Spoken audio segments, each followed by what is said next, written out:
E para falar do coração e longevidade, eu recebo o cardiologista, pesquisador e professor livre-docente da USP, Dr. Álvaro Avezum. Obrigado por ter aceitado esse convite, meu amigo. Eu que agradeço, Márcio. Coração é o que mais mata. A doença cardiovascular é a maior causa de mortalidade no Brasil e no mundo? Em países como o Brasil, a principal causa de morte é a doença cardiovascular. Em resumo, infarto agudo do miocárdio, o ataque cardíaco e o acidente vascular cerebral. São as duas principais causas.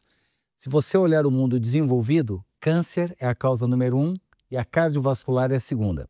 Então significa que a melhora socioeconômica do Brasil vai permitir que a doença cardiovascular deixe de ser a causa número 1 e câncer passa a ser a causa número 2, que acontece em idade mais avançada e não a mortalidade precoce, que é a da cardiovascular, e o infarto e o AVC, que no nosso país acontece entre 5 a 10 anos antes do que aqueles que acontecem em países desenvolvidos. Entendi. Mas aí eu vou excluir nesse primeiro momento medicação, que claro que você tem um diagnóstico precoce, entender ali se você tem uma artéria ou que o seu colesterol está alto, entrar com medicação, beleza, vamos deixar isso num segundo momento.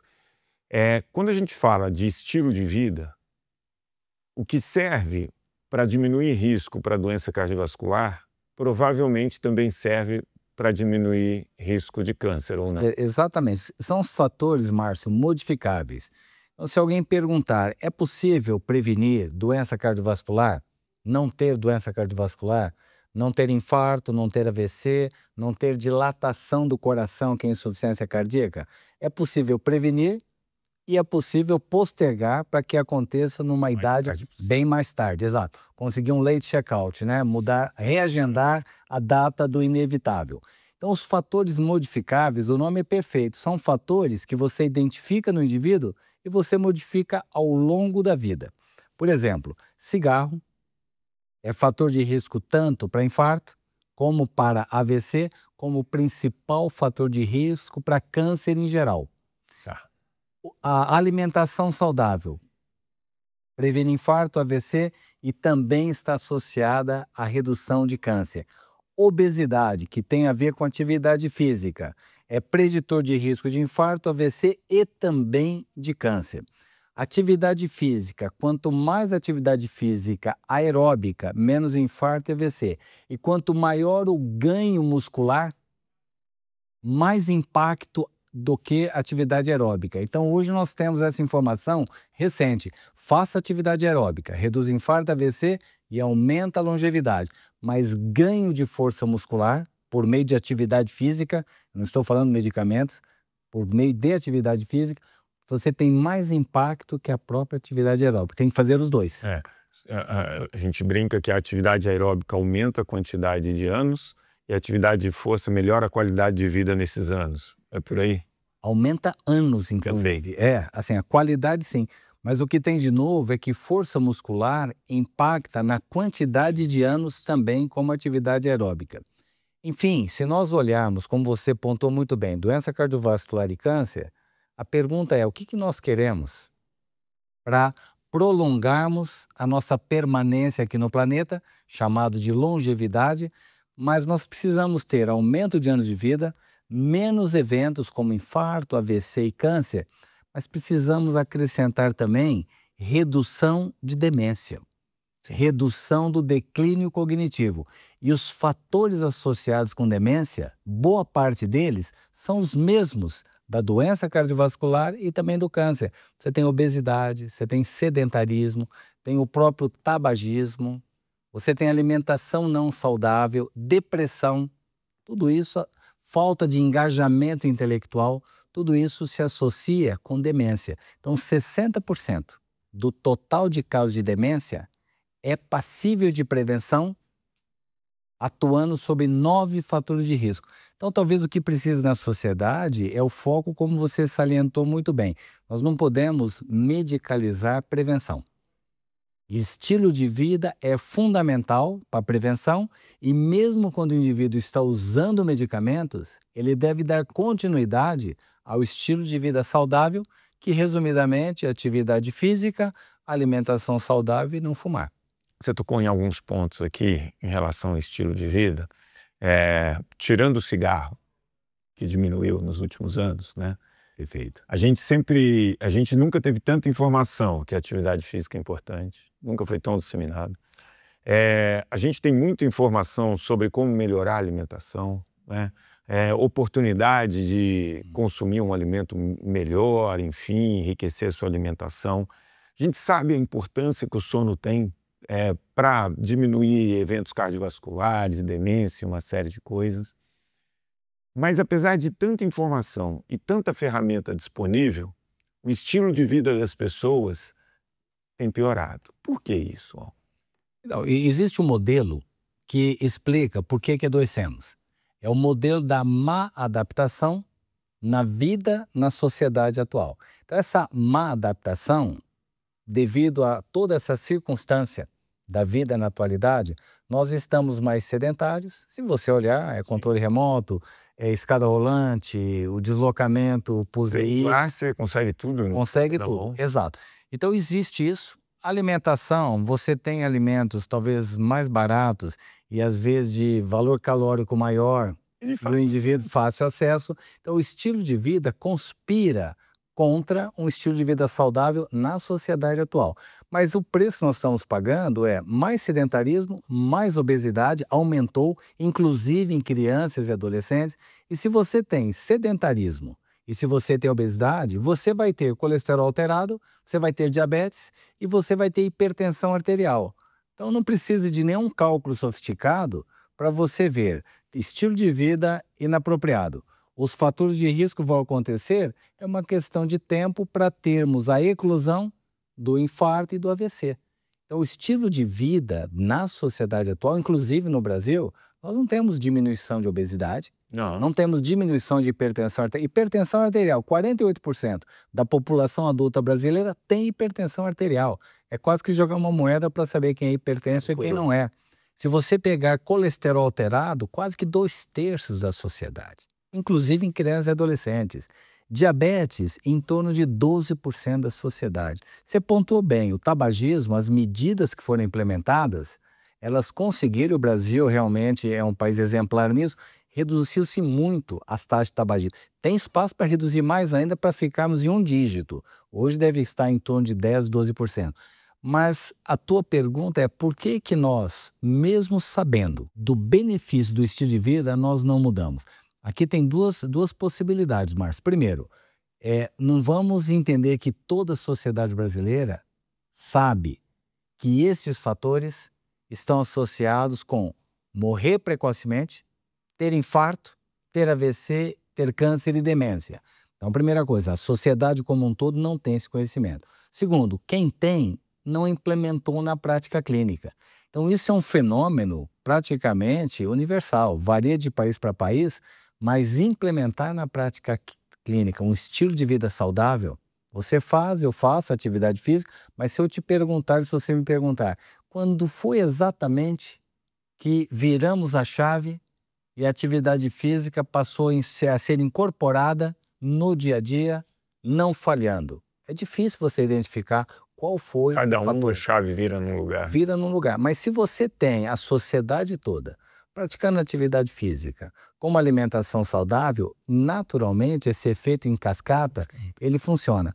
Mas aí nós temos que atuar também em crianças e adolescentes. Total. Porque é o hábito. E se nós temos dados recentes de hipertensão e pré-hipertensão em crianças e adolescentes da ordem de 18%, muito alto. Obesidade e sobrepeso, 30%. Colesterol alterado. Você já ouviu falar do colesterol bom? Quanto mais alto, melhor, que é o HDL. Nós avaliamos, num grupo de 7 a 18 anos, deu 42% de colesterol bom baixo, que é fator de risco. Então, crianças e adolescentes que nós devíamos pensar em promoção de saúde para não terem o fator de risco, não, eles já têm o fator de risco, tem que pensar em prevenção cardiovascular. E sem falar nos custos. Tudo que você não previne gera um aumento de custo para o sistema, tanto o sistema público como o sistema privado. Agora, aquilo que você não tem tratamento e estilo de vida, paciência, o dia que acontecer você trata interna, opera, faz alguma intervenção. Agora, a doença cardiovascular, ela é, na sua maioria, passível de prevenção. Então tem que ter mudança social para que o indivíduo faça parte desse dia a dia. Infelizmente, nós ainda estamos longe disso. Como, enfim, mudar estilo de vida exige mexer em padrão, e o nosso corpo adora um padrãozinho, né?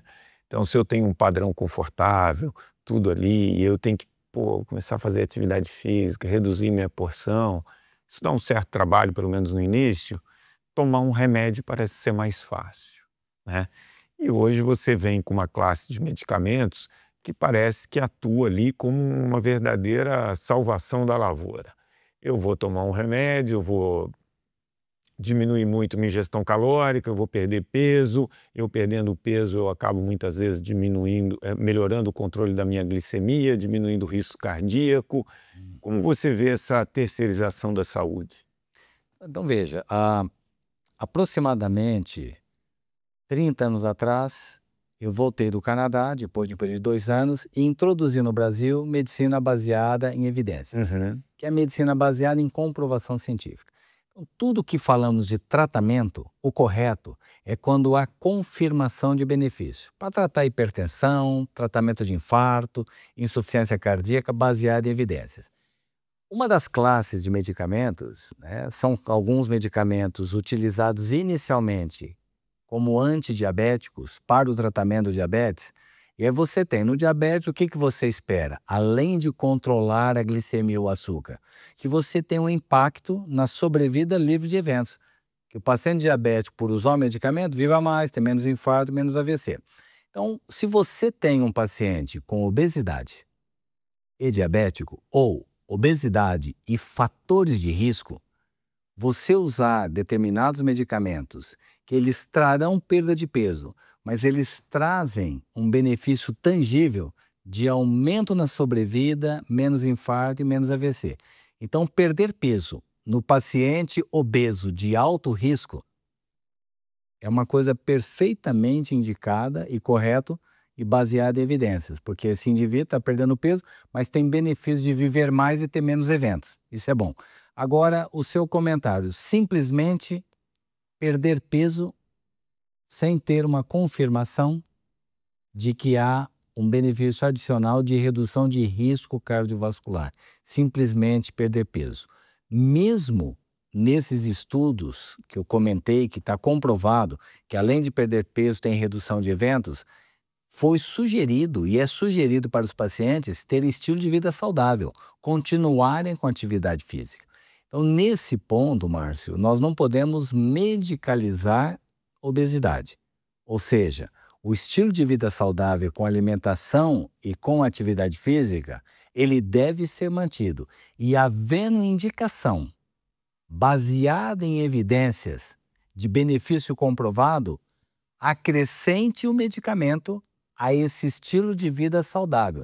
Para não termos apenas, use apenas o medicamento, não mude a alimentação, não faça atividade física. Tem que vir junto. Aliás, os estudos mostram dessa maneira. Tem uma frase que eu só falo entre amigos e eu vou falar hoje, você é meu amigo, então eu vou falar, que é muito importante a gente ter uma boa vida. Mas seria muito legal se a gente tivesse uma boa morte. O que eu chamo de boa morte, né? Você não ficar 15 anos numa cama, 12 anos com dependência sem conseguir fazer as coisas. E eu acredito que hoje a gente tem muitas ferramentas, né, para conseguir, sei lá, se eu vou viver 90 anos, em comparação às gerações passadas, eu tenho mais condições de chegar aos 70, 75, 80 anos, realizando muito mais coisas que a geração passada conseguia fazer. Eu estou certo nesse raciocínio, porque hoje eu vejo, por exemplo, no meu grupo de vôlei, gente quase que 70 anos jogando. E você fala, cara, quando eu comecei a jogar, uma pessoa de 60 anos era um senhorzinho, não conseguia jogar. Trabalhando. Sim. Olha, eu compartilho o mesmo ponto de vista. No meu grupo, não de vôlei, mas o grupo de pedal, tem pessoas de 70 anos pedalando muito bem, ambos os sexos. Então, assim, a atividade física, ela nos posiciona, não só do ponto de vista físico, mas mental, de uma maneira muito, muito apropriada. Então, Veja, quando você falou de boa morte, eu gostaria de incluir, quando falamos de longevidade, além do expectativa de vida aumentada, menos infarto, AVC e câncer, autonomia, que é força muscular, menos demência, mas nós, na nossa definição, nós acrescentamos desfechos de espiritualidade. E dentro disso, fala, mas isso é sobre religião? Não. É sobre religiosidade? Também não. Espiritualidade, para definir, é o conjunto de, vamos falar, valores mentais, emocionais, morais, que todos temos. E que isso faz com que pensemos de uma maneira e temos atitudes de uma outra maneira. Na vida de relação conosco e com os outros. Mas tem que ser passível de mensuração. O que nós temos na atualidade? Indivíduos, avaliados com questionário, que têm propósito de vida, eles têm 13% de redução na morte precoce. Indivíduos que têm satisfação com a própria vida têm 12% de redução em morte precoce. Solidão e isolamento social aumentando em 29% a morte precoce. Raiva, indivíduo explosivo, irascível, aumenta em 50% a chance de diabetes e 44% a chance de coração dilatado, que é insuficiência cardíaca. Então nós temos que levar em conta todo esse conjunto de informações que nós falamos para nascermos, vivermos bem e, como você falou, né, ter a boa morte, que quanto menor for o período de incapacitação, tem pessoas que não têm nenhum período de incapacitação. Eles são longevos, têm pequenas alterações da senescência, do envelhecimento, e num belo dia vai desligando, a pressão fica mais baixa, a temperatura baixa, ele não adoeceu e vem a morte. Então tem que, no mínimo, nós comprimirmos, suprimir esse período. E tem um trabalho muito interessante comparando países desenvolvidos, e o Brasil participou disso como país em desenvolvimento, o número de anos antes de morrer que a pessoa perde qualidade de vida com sofrimento no superlativo, físico, mental, espiritual e social, foi significantemente maior no Brasil em comparação com países considerados do primeiro mundo. Então, assim, nós temos também essa dificuldade do período de incapacitação e de sofrimento ser maior em países de renda mais baixa em relação à renda mais alta. País pobre como o Brasil e com educação ruim, isso acaba fazendo com que esses últimos anos, quando a gente pensa na média do brasileiro, porque a gente tem vários Brasis, né? Sim, sim, sim. A gente vai em algumas regiões aqui em São Paulo, provavelmente com muita educação, com poder aquisitivo, você consegue suprimir esse tempo de dependência, mas num país como o nosso... Márcio, são os determinantes sociais de adoecimento. Renda familiar e escolaridade são preditores de doença cardiovascular e morte prematura. Tem um projeto nosso com o Canadá que escolaridade é preditor de morte prematura e de doença cardiovascular. Escolaridade, número de anos dentro de uma escola. Então tem muita coisa para fazer, porque a evidência está aí. Senão nós vamos falar assim, olha, a ciência precisa evoluir. Olha, vamos só por um minuto falar assim, nada de informação nova, apenas com a informação existente. Dá para mudar muito esse mundo para melhor em termos de saúde? Claro que dá. Essa história de gordura saturada à vontade, né? Você vê muita gente falando o seguinte, foi Deus que fez a gordura saturada nos alimentos, né? A gente pode sim comer essa gordura. Como que, cardiologista do seu nível vê uma afirmação como essa? Veja, Márcio, eu comecei, durante o nosso bate-papo, eu comentei de ter introduzido no Brasil medicina baseada em evidências. E na alimentação não vai ser diferente. Então nós usamos os dados que nós temos há 18 anos, 300 mil indivíduos seguidos no mundo, no Brasil inclusive nós coordenamos esse projeto aqui, e nós estamos entendendo quais são os determinantes de adoecimento. E uma das coisas avaliadas foi dieta, alimentação. E na alimentação nós temos essa análise com 100 mil pessoas durante 8 anos de segmento, com mais de 10 mil eventos. Por que eu estou dando o número? Porque estudos pequenos, olha, tem um estudo aí com 50 pessoas. Não, desculpa. Eu estou comentando estudos que têm validade para uma recomendação para a sociedade. 100.000 pessoas, 8 anos. Então, assim, o que tem aí, tanto é que nós falamos, se alguém discorde, que faça um estudo maior, pouco provável. E o que nós observamos nesse estudo? Carboidrato, sempre dividindo em 5 partes. Quem consome muito, um pouco menos, até chegar em quem consome pouco. Sempre pensando em 5 partes. Comparando quem consome pouco carboidrato com aquele que consome muito, o que consome muito tem um aumento de 30% na mortalidade. Então, carboidrato, quando vem em excesso, claro que a gente precisa também do carboidrato para nossa energia durante o dia. E carboidrato, né? Exato, tem vários. Bala e uma fruta. Falou tudo. Mas o excesso aumenta a mortalidade. O segundo ponto, proteína. Proteína foi neutro. Proteína está no queijo, está na carne vermelha, na carne branca, no ovo, foi neutro. Quando olhamos gordura trans, ela traz malefícios, está comprovado, ninguém discute isso. Mas a gordura de origem animal, nesse projeto que nós conduzimos em 28 países, ela associou-se com redução da mortalidade. Qual a leitura correta? Gordura animal, como parte da sua alimentação, aumenta anos de vida. O que é errado na leitura? Então agora está liberado, eu posso comer o tanto que eu quiser? Não. Vamos lembrar Aristóteles, 400 a.C. A virtude está no meio, é o princípio da moderação. Então, em resumo, frutas e legumes à vontade, proteína na média, a gordura animal dá para a gente consumir no dia a dia, carboidrato quanto menos melhor. De maneira resumida, essa é a maneira de alimentar de maneira saudável, baseada em evidências. E para ir fechando esse nosso papo, né? Hoje as redes sociais elas estão aí e altamente consumido pelas pessoas esse tipo de informação. Quando você coloca alguma coisa que choca, que vá contra ali algum hábito que é muito recorrente da população, isso gera muito clique, isso gera muito apelo, muito engajamento, como eles chamam, né? E aí vem essas coisas, pode comer gordura à vontade. Outro dia, você que é um ciclista, outro dia tinha um professor que colocou assim, pedalar 4 minutos é igual pedalar 1 hora. Não dá nem para a gente comentar, né? Como fugir, uma pessoa leiga, como distinguir, né, uma informação de qualidade ou não? Muito difícil a sua pergunta, porque qualquer um pode postar o que bem entender e se postar de uma maneira convincente, certamente terá seguidores, terá adeptos, né? Faz parte das redes sociais.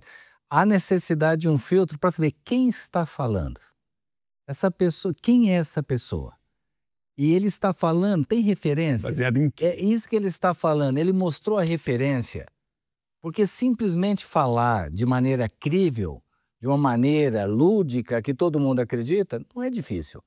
Mas a sociedade tem que cobrar de falar assim, isso é baseado em quê? Qual é a fonte que este ou essa pessoa está usando?